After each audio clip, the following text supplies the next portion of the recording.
Momento Ideias está de volta, hoje falando dos 25 anos da nossa Carta Magna, a Constituição Brasileira.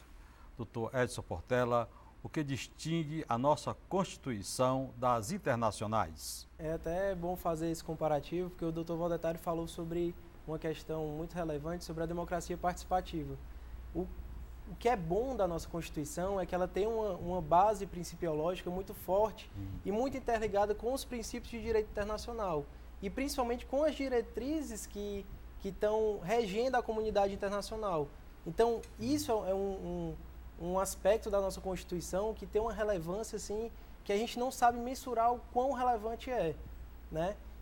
E com base no comparativo com constituições internacionais, a gente tem a Constituição dos Estados Unidos, por exemplo, que tem 200 anos. Então, será que essa Constituição acompanhou mudanças? Como até o Dr. Valdetário disse, esse processo de emenda constitucional, ele traz para a Constituição, traz para o texto constitucional mudanças efetivas que ocorrem na sociedade. Então, será que uma Constituição de 200 anos consegue captar todas essas mudanças, né? E aí eu trago também um exemplo novo de Constituição, que é a Constituição da Islândia. A Constituição da Islândia, ela foi criada através de um novo processo de participação do povo. Ela foi foi constituída uma Assembleia Constituinte lá, né? E o que aconteceu? Os artigos da Constituição eram postos no Facebook, na rede social, e o povo opinava acerca da redação daquele artigo. Então, olha que experiência é essa que a Islândia trouxe para o mundo, né? Ela fez o que todos os doutrinadores, os estudiosos falavam de o povo esculpir a Constituição. A Islândia trouxe isso para a nossa realidade, através da internet. Ou seja, o povo teve uma participação efetiva. A gente também tem exemplos de partidos aí pelo mundo, como o Demoex, que é um partido de um país da Europa, que o que ele faz? O povo elege um representante, e aquele representante nada mais é do que o interlocutor do povo. Antes de ter uma sessão no parlamento, o povo ele diz qual o tema que vai ser debatido e o povo opina.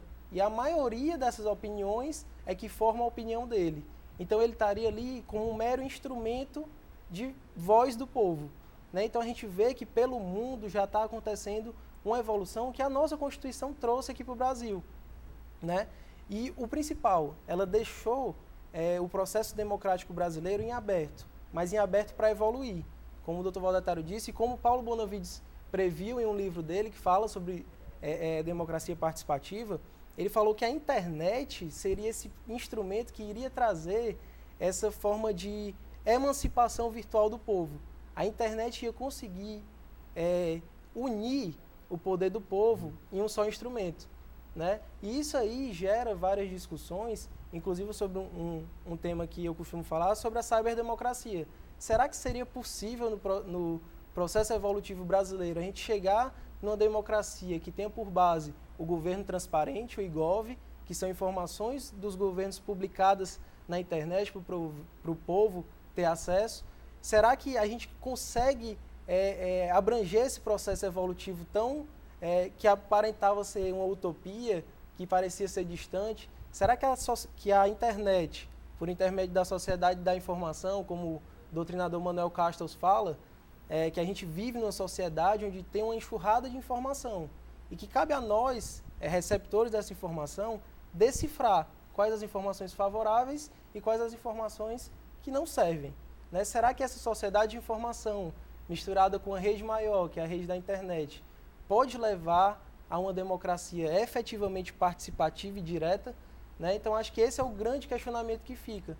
A nossa Constituição é aberta, os princípios permitem essa evolução democrática, mas será que o povo estaria preparado para isso? Será que o cidadão estaria preparado para opinar acerca de questões relevantes do país, né? Essas manifestações recentes que ocorreram demonstram que o povo pode estar preparado, né? Não sei se preparado intelectualmente, mas ele sabe do poder que ele detém.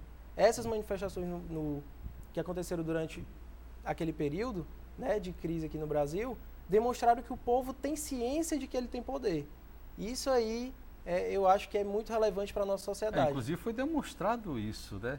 Muitos políticos mudaram de opiniões depois que houve todos aqueles protestos. A própria emenda constitucional 37, que era a diminuição do poder de fiscalização do Ministério Público, da Polícia Federal e órgãos do Estado, só foi possível a derrubada daquela emenda por conta das manifestações livres e soberanas do povo durante a Copa das Confederações. Agora, tão importante quanto se manifestar em um momento específico do país é o processo de educação. E nós estamos muito, mas muito longe de uma educação plena para o povo. Boa parte dessa problemática de violência hoje é falta de escola em tempo integral para crianças, para adolescentes, que ao invés de estarem nas ruas aprendendo a prática de delitos, poderiam estar nas escolas aprendendo uma profissão, aprendendo a interpretar textos, porque ler e escrever hoje, Olavo, é o básico. Agora é preciso saber se o sujeito consegue ler, escrever e interpretar aquilo que lê e construir no que escreve algo que tenha um sentido lógico, um sentido concreto. A população brasileira conhece a Constituição? Muito menos do que deveria, mas muito menos mesmo. Nós, na OAB, para comemorarmos 25 anos da Constituição Federal, realizamos na Câmara Municipal de Fortaleza, com o apoio da Câmara, com a presença do presidente da Câmara, o vereador Walter Cavalcante, um grande aulão que culminará com a Comissão de Direitos Humanos, com aulas menores, fazendo a formação de 300 agentes de cidadania. O que é que eles vão fazer e a que se habilita esse curso de agentes de cidadania? Multiplicar o texto constitucional. Saber que na Constituição nós temos garantias, direitos, e que essas garantias e esses direitos podem ser exercidos no dia a dia do cidadão. Não é algo longe, distante, em Brasília, no centro do poder, no Cambeba, no Palácio da Abolição, no Palácio do Bispo, ou na sede das prefeituras espalhadas pelo Estado. Não. O poder que emana do povo pelo texto constitucional, ele pode ser exercido no direito do consumidor, nos direitos humanos, no direito geral de ir ao judiciário, de obter em tempo médio uma resposta do Poder Judiciário, de ter órgãos de controles como o Conselho Nacional do Ministério Público, que o Ceará tem a honra de ter um representante recentemente, Leonardo Carvalho, que vem já mostrando aqui, veio fazendo um brilhante trabalho lá. Um CNJ, que nós tivemos representando o Ceará, o professor Jorge Hélio Chaves. Isso tudo é fruto da evolução do texto constitucional pela cobrança da população. A Emenda Constitucional 45 criou CNJ, CNMP, mecanismos de controle do Poder Judiciário, do próprio Ministério Público, para que possam evoluir ainda mais e oferecer à população o que está lá no texto. Se eu tenho direito à FGTS e o patrão não me paga, eu posso ir ao judiciário, mas eu preciso obter dele uma resposta em tempo hábil e não uma resposta que só beneficie meus filhos, meus netos e às vezes até, Olavo, os bisnetos. Daí a Constituição ser alterada para a criação do CNJ para que o cidadão possa reclamar. Porque vários artigos da Constituição não foram regulamentados até hoje. Falta de cobrança. Isso, você tocou num ponto agora assim fundamental para se discutir Constituição de 1988. Há direitos ali, há garantias ali, que como o cidadão não sabe que tem, o Congresso não é impelido pela cobrança do povo a regulamentar. Um exemplo maior disso é a participação popular na feitura de leis, na feitura de normas. É imprescindível que o povo aprenda que ele pode propor leis e que o texto constitucional lhe dá garantias que ainda precisam de regulamentação. São inúmeros os dispositivos da Constituição que precisam de lei complementar, lei ordinária. O Congresso não vota, o exercício daquele direito não é efetivo. Então, o conhecimento maior de todo o texto fará uma cobrança aos parlamentares, sejam senadores ou deputados, de modo a que nós possamos ter essa regulamentação. Doutor Edson Portela, sua mensagem, por favor. Olavo, eu gostaria de agradecer mais uma vez a oportunidade, agradecer o convite, agradecer também aqui publicamente ao doutor Valdetário por dar as condições necessárias para nós, presidentes de comissão, exercermos nosso humilde mandado lá, sempre a instituição nos apoia. Parabenizar também a OAB Ceará por esse movimento de comemoração da Constituição, ocasionando debates, trazendo temas novos, então isso é muito relevante para a sociedade, né? E fazer mais uma vez o convite para quem quiser participar da nossa Comissão de Direito Internacional, as portas lá estão abertas. Agradecer à minha família, que o Dr. Valdetário sabe muito bem, que apoia a gente na advocacia, né? A minha namorada, enfim, que são molas fundamentais para que nós exerçamos o nosso labor diário, né? Nosso presidente da OAB, Dr. Valdetário, volte sempre, venha nos prestigiar. Com certeza, agradecer ao programa, Olavo, você é um amigo de longas datas. Você vê aqui a jovem advocacia, o exemplo do Edson aqui, que participa. Isso é muito importante, é renovação da Ordem dos Advogados do Brasil.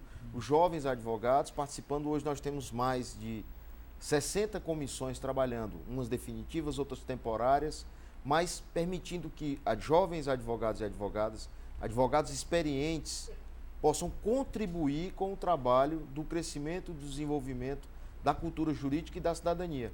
Constituição é isso, esse renovar, mantendo princípios, mas evoluindo sempre. Carlos Magno, estamos terminando o nosso programa. Deixe o seu telefone de contato.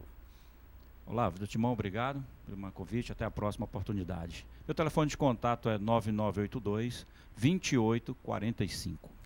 E o Entre Ideias vai ficando por aqui. Obrigado ao Dr. Valdetário Monteiro, ao Dr. Edson Portela pelos esclarecimentos. Obrigado também ao Carlos Magno pela presença. E a você que está em casa, obrigado pela sua audiência. Até a próxima semana, se assim Deus permitir. Gostaria de ver algum tema sendo debatido aqui no Entre Ideias? Mande sua sugestão para o e-mail entreideiastv@hotmail.com. Se preferir, ligue no DDD 85 para 9749 1799. Participe! E a gente encerra com a música de Carlos Magno.